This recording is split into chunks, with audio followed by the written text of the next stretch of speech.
愛吃皮蛋的朋友有口福了。前2天去飯店吃到的辣椒炒皮蛋特別好吃，我還額外加了一點豆腐，特別的香。我用的是這種螺絲膠哈，清洗乾淨，我們把這個籽給它去掉。像這幾個長的，我們就直接給它切對半。然後這樣子，等下去鐵鍋裡面擂的話就比較方便。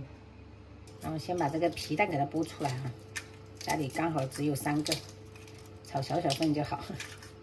然後再給它這樣子切成小塊一點，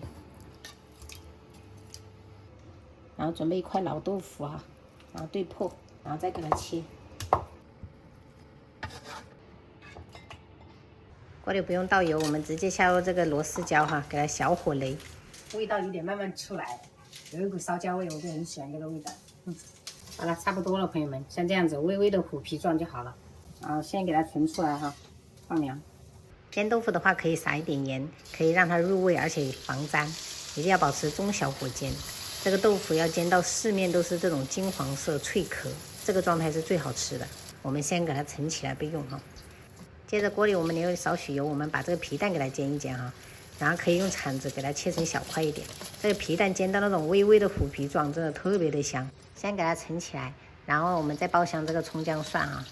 接着我們就把所有的食材都給它回鍋。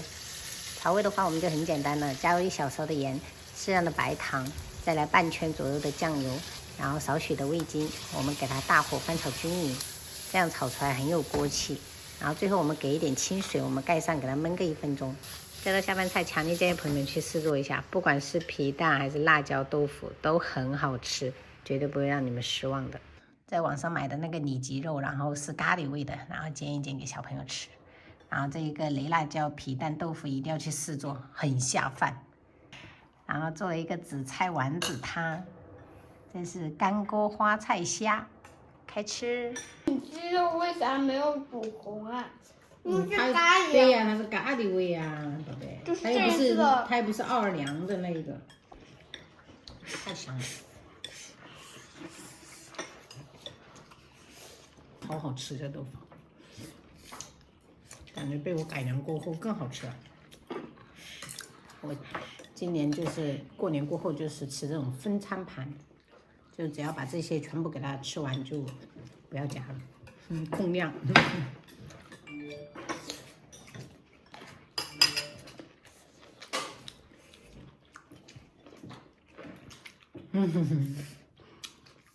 我小姑有點曝光，我小姑發了一個她自己做的那個炖牛排，很成功。最近她也在開始慢慢下廚了。